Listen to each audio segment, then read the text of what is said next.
Good evening. This is the 37th time I have spoken to you from this office, where so many decisions have been made that shape the history of this nation. Each time I have done so to discuss with you some matter that I believe affected the national interest. In all the decisions I have made in my public life, I have always tried to do what was best for the nation. Throughout the long and difficult period of Watergate, I have felt it was my duty to persevere, to make every possible effort to complete the term of office to which you elected me. In the past few days, however, it has become evident to me that I no longer have a strong enough political base in the Congress to justify continuing that effort. As long as there was such a base, I felt strongly that it was necessary to see the constitutional process through to its conclusion, that to do otherwise would be unfaithful to the spirit of that deliberately difficult process and a dangerously destabilizing precedent for the future. But with the disappearance of that base, I now believe that the constitutional purpose has been served, and there is no longer a need for the process to be prolonged. I would have preferred to carry through to the finish, whatever the personal agony it would have involved. And my family unanimously urged me to do so. But the interests of the nation must always come before any personal considerations. From the discussions I have had with congressional and other leaders, I have concluded that because of the Watergate matter, I might not have the support of the Congress that I would consider necessary to back the very difficult decisions and carry out the duties of this office in the way the interests of the nation will require. I have never been a quitter. To leave office before my term is completed is abhorrent to every instinct in my body. But as president, I must put the interests of America first.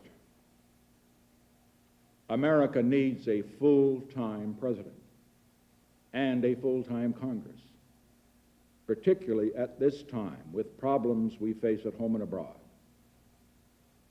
To continue to fight through the months ahead for my personal vindication would almost totally absorb the time and attention of both the President and the Congress in a period when our entire focus should be on the great issues of peace abroad and prosperity without inflation at home. Therefore, I shall resign the presidency effective at noon tomorrow. Vice President Ford will be sworn in as president at that hour in this office. As I recall the high hopes for America with which we began this second term, I feel a great sadness that I will not be here in this office working on your behalf to achieve those hopes in the next 2.5 years. But in turning over direction of the government to Vice President Ford, I know, as I told the nation when I nominated him for that office 10 months ago, that the leadership of America will be in good hands. In passing this office to the Vice President, I also do so with a profound sense of the weight of responsibility that will fall on his shoulders tomorrow, and therefore of the understanding, the patience, the cooperation he will need from all Americans. As he assumes that responsibility, he will deserve the help and the support of all of us.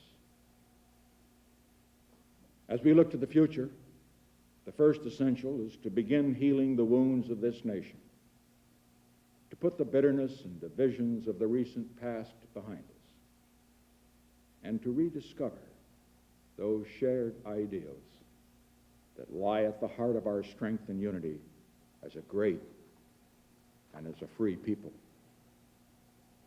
By taking this action, I hope that I will have hastened the start of that process of healing which is so desperately needed in America. I regret deeply any injuries that may have been done in the course of the events that led to this decision. I would say only that if some of my judgments were wrong, and some were wrong, they were made in what I believed at the time to be the best interest of the nation. To those who have stood with me during these past difficult months, to my family, my friends, to many others who joined in supporting my cause because they believed it was right, I will be eternally grateful for your support. And to those who have not felt able to give me your support, let me say, I leave with no bitterness toward those who have opposed me. Because all of us in the final analysis have been concerned with the good of the country, however our judgments might differ. So let us all now join together in affirming that common commitment and in helping our new president succeed for the benefit of all Americans. I shall leave this office with regret at not completing my term, but with gratitude for the privilege of serving as your president for the past 5.5 years. These years have been a momentous time in the history of our nation and the world. They have been a time of achievement in which we can all be proud, achievements that represent the shared efforts of the administration, the Congress, and the people. But the challenges ahead are equally great, and they too will require the support and the efforts of the Congress and the people working in cooperation with the new administration.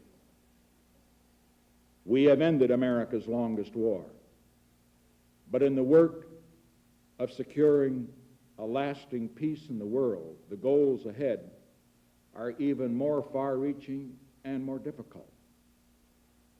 We must complete a structure of peace so that it will be said of this generation, our generation of Americans, by the people of all nations, not only that we ended one war, but that we prevented future wars. We have unlocked the doors that for a quarter of a century stood between the United States and the People's Republic of China. We must now ensure that the 1/4 of the world's people who live in the People's Republic of China will be and remain not our enemies, but our friends. In the Middle East, 100 million people in the Arab countries, many of whom have considered us their enemy for nearly 20 years, now look on us as their friends. We must continue to build on that friendship so that peace can settle at last over the Middle East, and so that the cradle of civilization will not become its grave.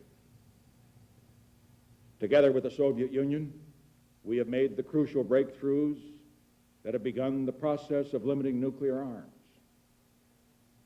But we must set as our goal not just limiting, but reducing and finally destroying these terrible weapons so that they cannot destroy civilization, and so that the threat of nuclear war will no longer hang over the world and the people.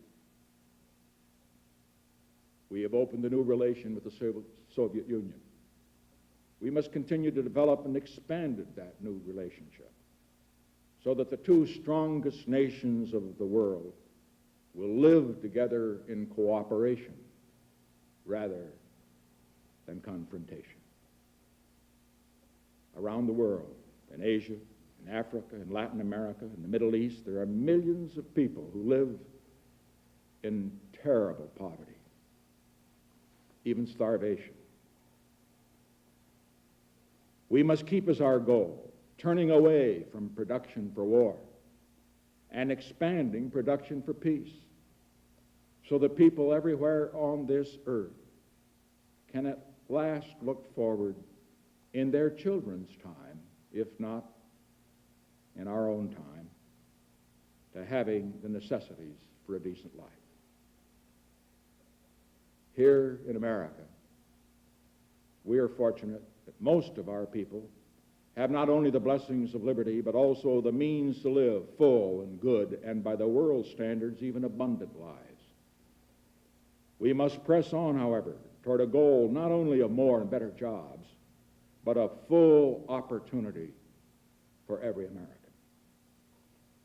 And of what we are striving so hard right now to achieve, prosperity without inflation.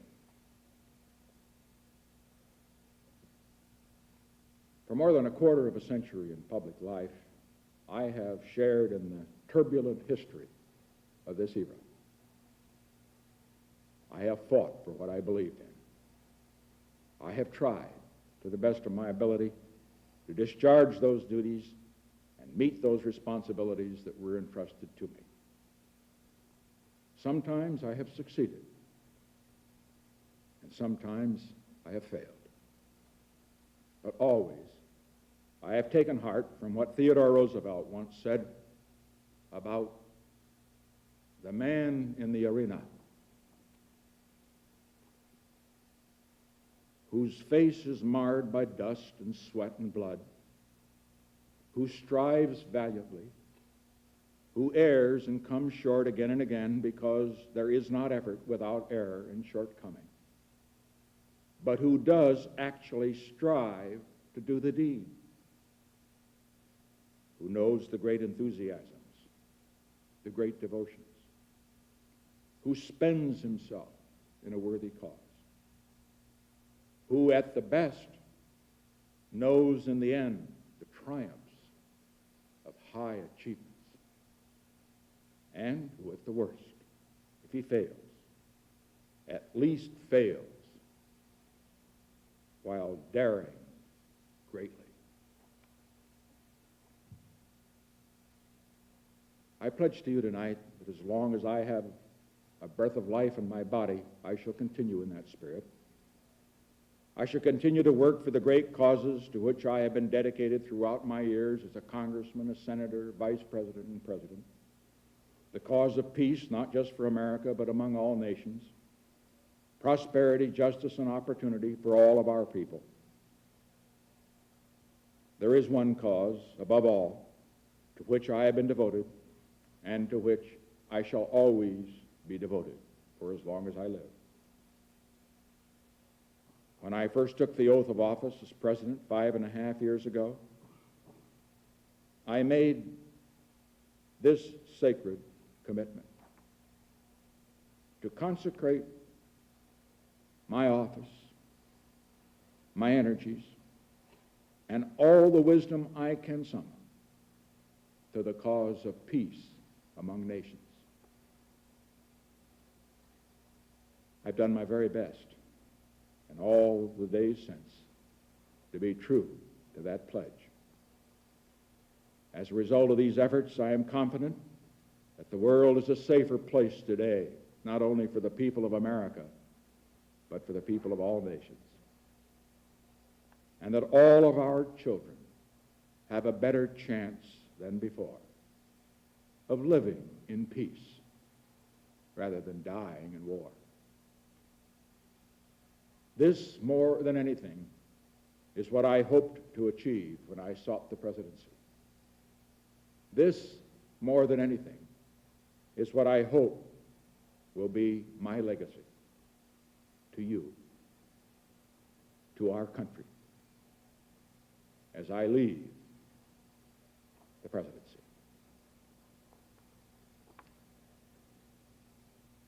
To have served in this office is to have felt a very personal sense of kinship with each and every American.